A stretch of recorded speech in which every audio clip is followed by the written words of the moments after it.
Hi friends, welcome to ಆದರ್ಸ್ kitchen. ಬನ್ನಿ friends, ಇವತ್ತಿನ ವಿಡಿಯೋದಲ್ಲಿ ಗೀ ರೈಸು ಮತ್ತು ಚಿಕನ್ ಗ್ರೇವಿನ ಹೇಗೆ ಮಾಡೋದು ಅಂತ ನೋಡ್ತಾ ಇದ್ದೀನಿ. ಗೀ ರೈಸು ಮತ್ತು ಚಿಕನ್ ಗ್ರೇವಿ ತುಂಬಾ ರುಚಿಯಾಗಿರುತ್ತೆ. ಎಲ್ರಿಗೂ ತುಂಬಾ ಇಷ್ಟ ಆಗೋಂಥ ಒಂದು ರೆಸಿಪಿ.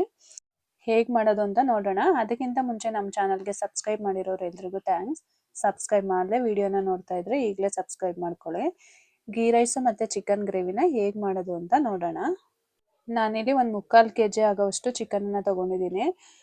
ನಾನು ಸ್ಕಿನ್ ಔಟ್ ಚಿಕನ್ನ ತೊಗೊಂಡಿದ್ದೀನಿ. ನೀವು ವಿತ್ ಸ್ಕಿನ್ ಚಿಕನ್ ಬೇಕಾದ್ರೂ ತೊಗೋಬೋದು. ಚಿಕನ್ನ ಒಂದು 2-3 ಸಲ ಚೆನ್ನಾಗಿ ವಾಶ್ ಮಾಡ್ಕೋಬೇಕು. ಮೊದಲಿಗೆ ನಾವಿಲ್ಲಿ ಚಿಕನ್ ಗ್ರೇವಿಗೆ ಮಸಾಲೆನ ರೆಡಿ ಮಾಡ್ಕೊಳ್ಳೋಣ. ನಾನಿಲ್ಲಿ ಯಾವ ಪಾತ್ರೆಯಲ್ಲಿ ಚಿಕನ್ ಗ್ರೇವಿನ ಮಾಡ್ತೀನಿ ಅದೇ ಬಾಂಡ್ಲಿನಲ್ಲೇ ಮಸಾಲೆಗೆ ಫ್ರೈ ಮಾಡ್ಕೊತಾ ಇದ್ದೀನಿ. ಇಲ್ಲಿ 2-3 ಸ್ಪೂನಷ್ಟು ಎಣ್ಣೆನ ಹಾಕೊತಾ ಇದ್ದೀನಿ. ಎಣ್ಣೆ ಸ್ವಲ್ಪ ಬಿಸಿ ಆದಮೇಲೆ ಒಂದು ಮೀಡಿಯಮ್ ಸೈಜ್ 3 ಈರುಳ್ಳಿನ ಸ್ವಲ್ಪ ದಪ್ಪದಾಗೆ ಹೆಚ್ಕೊಂಡು ಹಾಕೊತಾ ಇದ್ದೀನಿ. ಈರುಳ್ಳಿ ಸ್ವಲ್ಪ ಮೀಡಿಯಮ್ ಫ್ಲೇಮಲ್ಲಿ ಚೆನ್ನಾಗಿ ಫ್ರೈ ಮಾಡ್ಕೋಬೇಕು. ನಾನು ನಿಮಗೆ ತುಂಬ ವಿಡಿಯೋದಲ್ಲಿ ಹೇಳಿದ್ದೀನಿ, ಯಾವುದೇ ಒಂದನ್ನು ಉರಿ ಜಾಸ್ತಿ ಇಟ್ಕೊಂಡು ಮಾಡಿದಾಗ ಬರೋ ಟೇಸ್ಟೇ ಬೇರೆ. ನೀವು ಮೀಡಿಯಮ್ ಫ್ಲೇಮಲ್ಲಿ ಇಟ್ಕೊಂಡು ನಿಧಾನಕ್ಕೆ ಎಲ್ಲನೂ ಫ್ರೈ ಮಾಡ್ಕೊಂಡು ಮಾಡಿದಾಗ ಬರೋ ಅಂಥ ಟೇಸ್ಟೇ ಬೇರೆ ಥರ ಇರುತ್ತೆ. ಈರುಳ್ಳಿ ಚೆನ್ನಾಗಿ ಫ್ರೈ ಆದಮೇಲೆ ನಾನು ಚಿಕ್ಕದು 2 ಗೆಡ್ಡೆ ಆಗೋವಷ್ಟು ಬೆಳ್ಳುಳ್ಳಿನ ಸುಳಿದು ಹಾಕೊತಾ ಇದ್ದೀನಿ. ನೀವು ಸಿಪ್ಪೆ ಸಮೇತ ಕೂಡ ಹಾಕೋಬೋದು ಅಥವಾ ಸಿಪ್ಪೆನ ಫುಲ್ ಬಿಡಿಸಿ ಕೂಡ ಹಾಕೋಬೋದು. ಒಂದು 2 ಇಂಚಷ್ಟು ಶುಂಠಿನ ಹಾಕೊತಾ ಇದ್ದೀನಿ. ಇದನ್ನು ಚೆನ್ನಾಗಿ ಎಣ್ಣೆಲಿ ಫ್ರೈ ಮಾಡ್ಕೋಬೇಕು. ಆಮೇಲೆ ನಾನು ಕಟ್ ಮಾಡಿರೋ ಅಂಥ 3 ಟೊಮೊಟೊನ ತೊಗೊತಾ ಇದ್ದೀನಿ. ಮೀಡಿಯಮ್ ಸೈಜ್ 3 ಟೊಮೊಟೊನ ಹಾಕೊತಾ ಇದ್ದೀನಿ. ದಪ್ಪದಾದರೆ 2 ಹಾಕೊಂಡ್ರೆ ಸಾಕಾಗುತ್ತೆ. ನೀವು ಟೊಮೊಟೊನ ಚಿಕ್ಕದಾಗಿ ಬೇಕಾದ್ರೂ ಕಟ್ ಮಾಡಿ ಹಾಕೋಬೋದು. ಈ ಥರ ದಪ್ಪದಾಗಾದ್ರೂ ಕಟ್ ಮಾಡಿ ಹಾಕೊಳ್ಳಿ. ಹೆಂಗೋ ಫ್ರೈ ಆಗಿ ರುಬ್ಕೋಬೇಕಲ್ಲ, ಹಂಗಾಗಿ ನಾನು ದಪ್ಪದಾಗೆ ಕಟ್ ಮಾಡಿ ಹಾಕೊತಾ ಇದ್ದೀನಿ. ಟೊಮೊಟೊನು ಫುಲ್ಲು ಸಾಫ್ಟ್ ಆಗಬೇಕು, ಆ ಥರ ಚೆನ್ನಾಗಿ ಫ್ರೈ ಮಾಡ್ಕೊಳ್ಳಿ. ಆಮೇಲೆ ನಿಮಗೆ ಖಾರಕ್ಕೆ ಎಷ್ಟು ಬೇಕೋ ಅಷ್ಟು ನೋಡಿ ಹಸಿಮೆಣ್ಸಿನ್ಕಾಯಿನ ಹಾಕೊಳ್ಳಿ. ನಾನಿಲ್ಲಿ ಒಂದು 5 ಹಸಿಮೆಣ್ಸಿನ್ಕಾಯಿನ ಹಾಕೊತಾ ಇದ್ದೀನಿ. 5-6 ಹಸಿಮೆಣ್ಸಿನ್ಕಾಯಿನ ಹಾಕ್ತಾ ಇದ್ದೀನಿ. ನೀವು ಖಾರ ಜಾಸ್ತಿ ಬೇಕಂದರೆ ಇನ್ನು ಸ್ವಲ್ಪ ಹಾಕೋಬೋದು. ಈಗ ಒಂದು 2 ಇಂಚಷ್ಟು ಚಕ್ಕೆ ಮತ್ತು ಒಂದು 3 ಲವಂಗನ ಸೇರಿಸ್ತಾ ಇದ್ದೀನಿ. ಚಕ್ಕೆ ಮತ್ತು ಲವಂಗನೂ ಕೂಡ ಖಾರದ ಅಂಶ ಇರುತ್ತೆ. ಶುಂಠಿ, ಬೆಳ್ಳುಳ್ಳಿ ಎಲ್ಲದರಲ್ಲೂ ಸ್ವಲ್ಪ ಖಾರದ ಅಂಶ ಇರೋದ್ರಿಂದ ಮೆಣಸಿನ್ಕಾಯಿನ ಕಮ್ಮಿ ಹಾಕೊಂಡ್ರು ಕೂಡ ಅದರಲ್ಲೆಲ್ಲ ಖಾರ ಇರುತ್ತಲ್ಲ, ಹಾಗಾಗಿ ಗ್ರೇವಿ ಖಾರನೇ ಬರುತ್ತೆ. ಈಗ ಕಟ್ ಮಾಡಿ ಇಟ್ಕೊಂಡಿರೋ ಅಂಥ 1 ಹಿಡಿಯಷ್ಟು ಕೊತ್ತಂಬರಿ ಸೊಪ್ಪು, 1 ಹಿಡಿಯಷ್ಟು ಪುದೀನ ಸೊಪ್ಪನ್ನ ಹಾಕೊಂಡಿದ್ದೀನಿ. ಇದನ್ನು ಅಷ್ಟೇ ಚೆನ್ನಾಗಿ ಎಣ್ಣೆಲಿ ಬಾಡಿಸ್ಕೋಬೇಕು. ಪುದೀನ ಸೊಪ್ಪೆಲ್ಲ ಜಾಸ್ತಿ ಹಾಕೊಂಡಾಗ ಫ್ಲೇವರ್ ತುಂಬ ಚೆನ್ನಾಗಿ ಅನಿಸುತ್ತೆ, ಪುದೀನ ಫ್ಲೇವರ್ ಥರ. ನೀವು ಕಮ್ಮಿ ಬೇಕಾದ್ರೂ ಹಾಕೋಬೋದು, ಸ್ವಲ್ಪ ಜಾಸ್ತಿ ಕೂಡ ಹಾಕೋಬೋದು.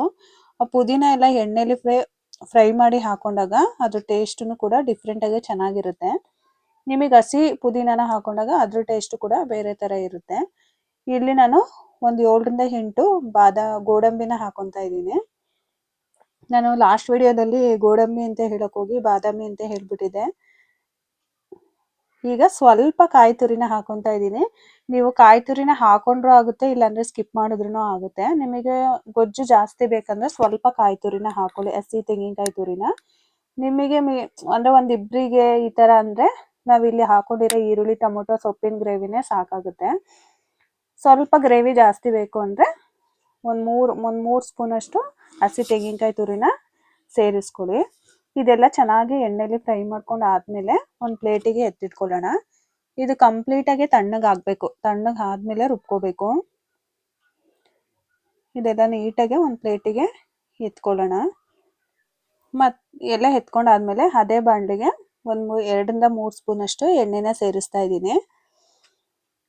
ಎಣ್ಣೆ ಸ್ವಲ್ಪ ಬಿಸಿ ಆದಮೇಲೆ ಕಟ್ ಮಾಡಿ ಇಟ್ಕೊಂಡಿರೋಂಥ ಒಂದು ಚಿಕ್ಕದು ಈರುಳ್ಳಿನ ಹಾಕ್ತಾ ಇದ್ದೀನಿ. ಈರುಳ್ಳಿನ ಸ್ವಲ್ಪ ಮೀಡಿಯಂ ಫ್ಲೇಮಲ್ಲಿ ಚೆನ್ನಾಗಿ ಫ್ರೈ ಮಾಡ್ಕೊಳ್ಳಿ. ಚಿಕನ್ ಗ್ರೇವಿ ಜೊತೆ ಗೀ ರೈಸ್ ಅಂತೂ ತುಂಬಾ ಚೆನ್ನಾಗಿರುತ್ತೆ, ಒಳ್ಳೆ ಕಾಂಬಿನೇಷನ್ನು. ಚಿಕನ್ ತಿನ್ನಲ್ಲ ಅನ್ನೋರು, ವೆಜ್ ಆಗಿರೋರು ವೆಜ್ ಕುರ್ಮಾ ಈ ಥರ ಮಾಡ್ಕೊಂಡ್ರು ಗೀ ರೈಸು ತುಂಬ ಚೆನ್ನಾಗಿರುತ್ತೆ. ಈಗ ಸ್ವಲ್ಪ ಫ್ರೈ ಆದಮೇಲೆ ಒಂದು ಅರ್ಧ ಟೀ ಸ್ಪೂನಷ್ಟು ಅರಿಶಿನ ಪುಡಿನ ಸೇರಿಸ್ತಾ ಇದ್ದೀನಿ. ನೀವು ಉರಿ ಜಾಸ್ತಿ ಇಟ್ಕೊಂಡಾಗ ಈ ಥರ ಪೌಡರ್ ಏನಾರ ಹಾಕಿದಾಗ ತಕ್ಷಣ ಸೀದ್ಬಿಡುತ್ತೆ. ಚೆನ್ನಾಗಿ ಎಣ್ಣೆಲಿ ಫ್ರೈ ಮಾಡ್ಕೊಂಡು ಆದಮೇಲೆ ನಾವು ತೊಳೆದಿಟ್ಕೊಂಡಿರೋ ಅಂಥ ಚಿಕನ್ನ ಸೇರಿಸ್ತಾ ಇದ್ದೀನಿ. ಚಿಕನ್ನು ಚೆನ್ನಾಗಿ ಎಣ್ಣೆಲಿ ಫ್ರೈ ಆಗಬೇಕು. ಅದು ನೀಟಾಗಿ ಎಣ್ಣೆ ಬಿಟ್ಕೊಳ್ಳುತ್ತಲ್ಲ, ಆವಾಗ ಟೇಸ್ಟು ತುಂಬ ಚೆನ್ನಾಗಿರುತ್ತೆ. ನನಗೆ ಚಿಕನ್ ಕಾಲ್ ಅಂದ್ರೆ ತುಂಬಾ ಇಷ್ಟ. ಹಾಗಾಗಿ ನಾನು ಒಂದೆರಡು ಕಾಲನ್ನು ಕೂಡ ಹಾಕ್ಸ್ಕೊಂಡ್ ಬಂದಿದ್ದೆ. ಅದನ್ನು ಅದ್ರ ಜೊತೆಗೇನೆ ಹಾಕ್ತಾ ಇದ್ದೀನಿ ಫ್ರೈ ಮಾಡ್ಕೊಳಕ್ಕೆ. ತುಂಬಾ ಜನ ಹೆಣ್ಮಕ್ಳು ಕೋಳಿ ಕಾಲ್ನ ತಿನ್ನಕ್ಕೆ ತುಂಬಾ ಇಷ್ಟ ಪಡ್ತಾರೆ. ಕೆಲವ್ರಿಗೆ ಇಷ್ಟ ಆಗಲ್ಲ. ನಾನ್ ನೋಡಿರೋ ಮಟ್ಟಿಗೆ ತುಂಬಾ ಜನ ಕಾಲನ್ನ ಇಷ್ಟ ಪಡ್ತಾರೆ. ನನಗೂ ತುಂಬಾನೇ ಇಷ್ಟ. ಹಾಗಾಗಿ ಕೇಳಿ ಹಾಕಿಸ್ಕೊಂಡ್ ಬಂದಿದ್ದೀನಿ ಚಿಕನ್ ಅಂಗಡಿಲಿ. ಇದು ನಿಧಾನಕ್ಕೆ ಫ್ರೈ ಆಗ್ತಾ ಇರ್ಲಿ. ಅಷ್ಟೊತ್ತಿಗೆ ಮಸಾಲೆ ಫುಲ್ಲು ತಣ್ಣಗಾಗಿದೆ. ಇದನ್ನ ರುಬ್ಕೊಳ್ಳೋಣ. ಇದು ಕಂಪ್ಲೀಟ್ ಆಗಿ ತಣ್ಣಗಾದ್ಮೇಲೆ ರುಬ್ಕೋಬೇಕು. ಬಿಸಿಲಿ ರುಬ್ಕೊಂಡ್ರೆ ಟೇಸ್ಟ್ ಅಷ್ಟು ಚೆನ್ನಾಗಿರಲ್ಲ. ಚಿಕನ್ ಅಲ್ಲೂ ತುಂಬಾ ವೆರೈಟೀಸ್ ಗ್ರೇವಿಗಳನ್ನ ಮಾಡ್ತಾರೆ. ನಾನು ಇದನ್ನ ಡಿಫ್ರೆಂಟ್ ಆಗಿ ಟ್ರೈ ಮಾಡ್ತಾ ಇದ್ದೀನಿ. ಇದು ಆಲ್ರೆಡಿ ಒಂದ್ಸಲ ಮಾಡಿದೆ, ತುಂಬಾನೇ ಇಷ್ಟಪಟ್ಟಿದ್ರು ಮನೆಯವರೆಲ್ಲ, ತುಂಬಾ ಚೆನ್ನಾಗಿದೆ ಅಂತ. ಹಾಗಾಗಿ ವಿಡಿಯೋಗೂ ಕೂಡ ಹಾಕೋಣ ಅಂತ ಮಾಡ್ತಾ ಇದ್ದೀನಿ. ಇದನ್ನ ನೈಸ್ಗೆ ರುಬ್ಕೋಬೇಕು, ತರಿ ತರಿಯಾಗಿರ್ಬಾರ್ದು. ನೋಡಿ, ನೈಸ್ ಪೇಸ್ಟ್ ಆಗಿ ರುಬ್ಕೋಬೇಕು. ಈಗ ಚಿಕನ್ ಕೂಡ ಚೆನ್ನಾಗಿ ಫ್ರೈ ಆಗಿದೆ ನೋಡಿ, ಎಣ್ಣೆ ಎಲ್ಲ ಬಿಟ್ಕೊಂಡಿದೆ ಸೈಡಲ್ಲಿ. ನೋಡಿ, ಈ ತರ ಚೆನ್ನಾಗಿ ಫ್ರೈ ಆಗ್ಬೇಕು ಚಿಕನ್. ಕೆಲವರೆಲ್ಲ ಚಿಕನ್ ಹಾಕಿದ ತಕ್ಷಣನೇ ಮಸಾಲೆನ ಹಾಕ್ಬಿಡ್ತಾರೆ, ಅವಾಗ ಟೇಸ್ಟು ಅಷ್ಟು ಚೆನ್ನಾಗಿರಲ್ಲ. ಚಿಕನ್ನು ಯಾವುದೇ ಒಂದು ನಾವು ಎಣ್ಣೆಗೆ ಹಾಕಿ ಚಿಕನ್ ಫ್ರೈ ಮಾಡುವಾಗ, ಚಿಕನ್ ಆಗಲಿ ಮಟನ್ ಆಗಲಿ, ಅದು ಚೆನ್ನಾಗಿ ಒಂದು 5-10 ನಿಮಿಷ ಚೆನ್ನಾಗಿ ಫ್ರೈ ಮಾಡ್ಕೋಬೇಕು. ಆವಾಗ ಅದ್ರದ್ದು ಇದೆಲ್ಲ ಬಿಟ್ಕೊಳ್ಳುತ್ತೆ ಎಣ್ಣೆ ಎಲ್ಲ, ಆವಾಗ ಟೇಸ್ಟ್ ತುಂಬಾ ಚೆನ್ನಾಗಿರುತ್ತೆ. ಈಗ ರುಬ್ಕೊಂಡಿರೋಂಥ ಮಸಾಲೆನ ಹಾಕಿ ನೀಟಾಗಿ ಮಿಕ್ಸ್ ಮಾಡ್ಕೊಳ್ಳೋಣ. ನಿಮಗೆ ಗ್ರೇವಿ ತುಂಬಾ ಗಟ್ಟಿಗೆ ಬೇಕಾ ಅಥವಾ ಮೀಡಿಯಮ್ ಆಗಿ ಇರಬೇಕಾ ತೆಳ್ಳಗೆ ಅಂತ ನೋಡಿ ನೀರನ್ನ ಸೇರಿಸ್ಕೊಳ್ಳಿ. ನಿಮಗೆ ಗ್ರೇವಿ ಕನ್ಸಿಸ್ಟೆನ್ಸಿ ನೋಡಿ ನೀರು ಹಾಕೋಬೇಕು. ನಾನಿಲ್ಲಿ ರುಬ್ಕೊಂಡಿರೋಂಥ ಜಾರಿಗೆನೆ ಸ್ವಲ್ಪ ನೀರನ್ನ ಸೇರಿಸಿ ಹಾಕ್ತಾ ಇದ್ದೀನಿ. ನೋಡಿ, ಒಂದೇ ಸಲ ಜಾಸ್ತಿ ನೀರು ಕೂಡ ಹಾಕೋಬಿಡಿ, ತೆಳ್ಳಗಾಗ್ಬಿಡುತ್ತೆ. ಗೀ ರೈಸಿಗೆಲ್ಲ ಸ್ವಲ್ಪ ಗ್ರೇವಿ ತರ ಇದ್ರೇನೆ ಚಂದ, ಸಾಂಬಾರ್ ತರ ಇದ್ರೆ ಚೆನ್ನಾಗಿರೋದಿಲ್ಲ. ಹಂಗಂತ ತುಂಬಾ ಗಟ್ಟಿಗೂ ಕೂಡ ಇರಬಾರ್ದು, ಒಂದು ಮೀಡಿಯಮ್ ಆಗಿ ತೆಳ್ಳಗಿದ್ರೆ ಸಾಕು. ಇತ್ಲಾಗ ಸಾಂಬಾರು ಎಲ್ಲ ಇತ್ಲಾಗ ತುಂಬಾ ಅಂದ್ರೆ ಡ್ರೈ ಫ್ರೈ ತರ ಮಾಡ್ತೀವಲ್ಲ, ಆ ತರ ಇದ್ರೂ ಚೆನ್ನಾಗಿರಲ್ಲ. ಸ್ವಲ್ಪ ಮೀಡಿಯಂ ಥಿಕ್ನೆಸ್ ಇದ್ರೆ ಸಾಕಾಗುತ್ತೆ. ನಾನ್ ಮಾಡಿರೋ ಕನ್ಸಿಸ್ಟೆನ್ಸಿ ಒಂದು 4 ಜನಕ್ಕೆ ಆಗೋಷ್ಟು ಮಾಡಿದ್ದೀನಿ. ರುಚಿಗೆ ತಕ್ಕಷ್ಟು ಉಪ್ಪು ಹಾಕೊಳ್ಳಿ. ಉಪ್ಪು ಕೂಡ ನೋಡಿ ಹಾಕೊಳ್ಳಿ, ಸಪ್ಪೆ ಇದ್ರೆ ಬೇಕಾದ್ರೆ ಇನ್ನೊಂದ್ಸಲ ಹಾಕೋಬಹುದು. ಉಪ್ಪು ಹಾಕ್ಬಿಟ್ರೆ ತಿನ್ನಕ್ಕಾಗೋದಿಲ್ಲ. ಉಪ್ಪು ಹಾಕಿದ್ಮೇಲೆ ನೀಟಾಗಿ ಒಂದ್ಸಲ ಮಿಕ್ಸ್ ಮಾಡ್ಕೊಳ್ಳಿ. ಸಾರಿ ಫ್ರೆಂಡ್ಸ್, ವಾಯ್ಸಲ್ಲಿ ಸ್ವಲ್ಪ ಡಿಸ್ಟರ್ಬೆನ್ಸ್ ಇದೆ. ಸ್ವಲ್ಪ ಯಾಕೋ ಮತ್ತೆ ಕೋಲ್ಡ್ ಆಗಿಬಿಟ್ಟಿದೆ, ಹಾಗಾಗಿ ಸ್ವಲ್ಪ ಮಾತಾಡೋಕ್ಕೆ ಕಷ್ಟ ಅನ್ನಿಸ್ತಾ ಇದೆ. ಹಾಗಾಗಿ ಏನಾದರೂ ಡಿಸ್ಟರ್ಬೆನ್ಸ್ ಇದ್ರೆ ಸಾರಿ.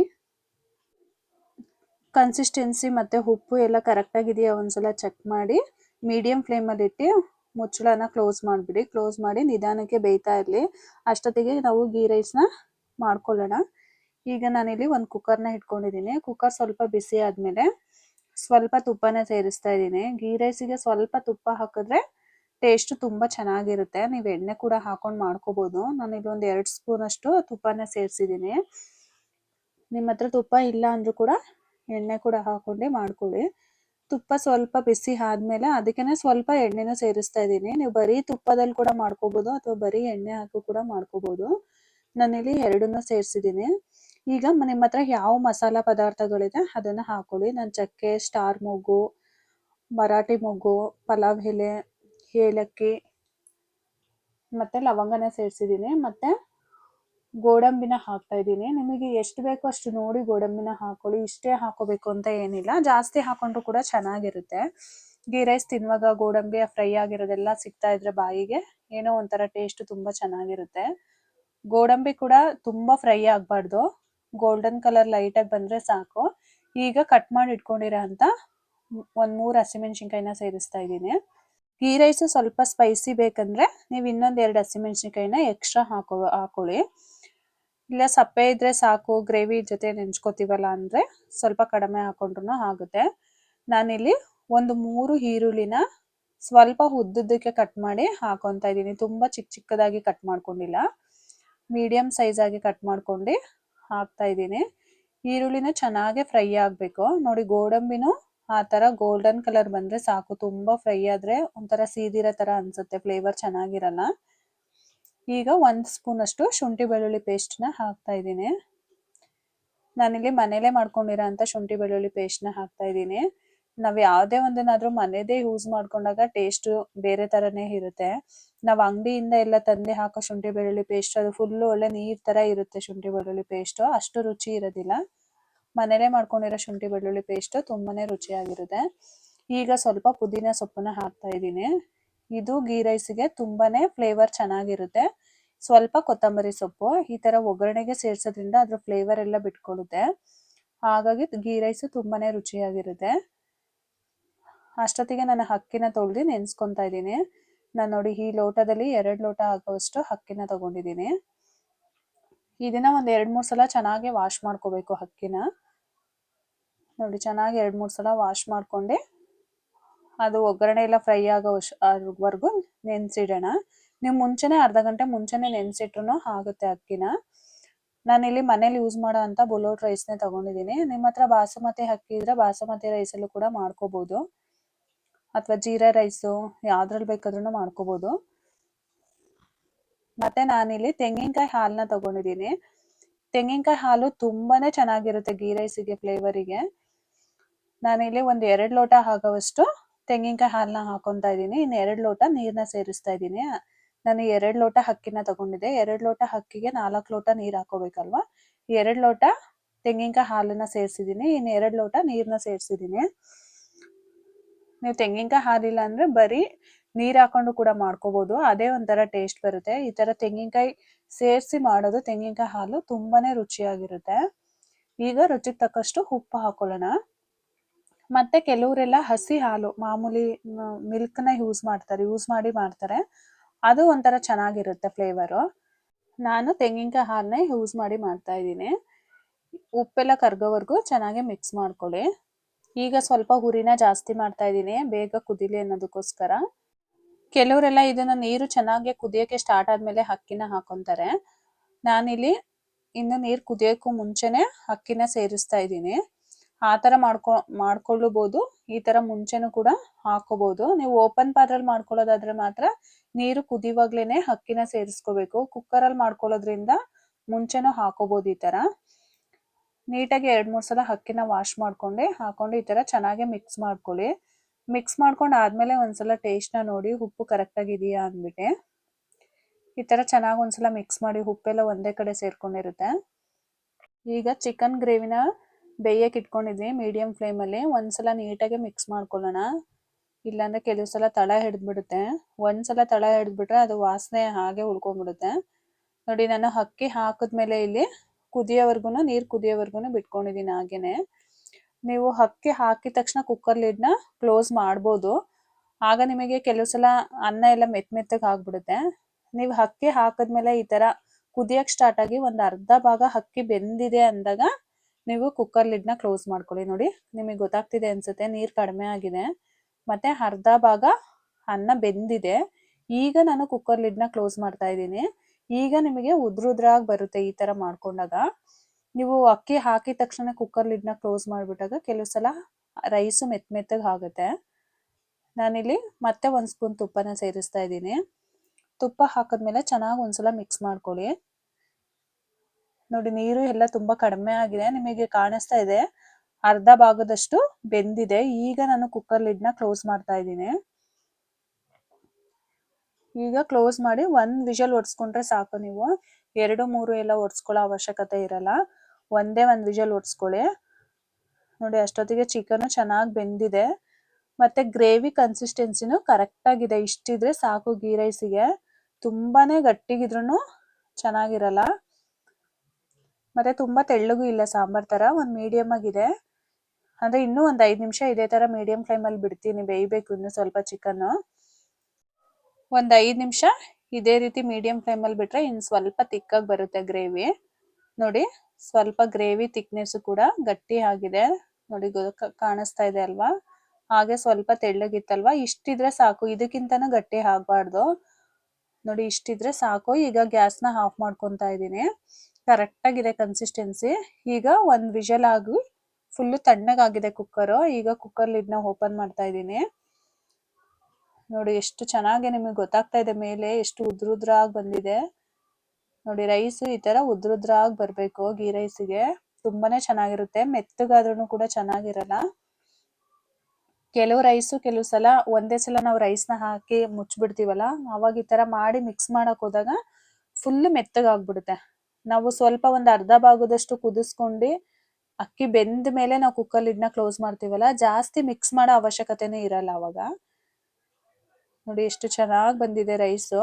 ಈ ತರ ಉದ್ರುದ್ರಾಗಿದ್ರೆ ಗೀ ರೈಸು ತುಂಬಾನೇ ಚೆನ್ನಾಗಿ ಅನ್ಸುತ್ತೆ.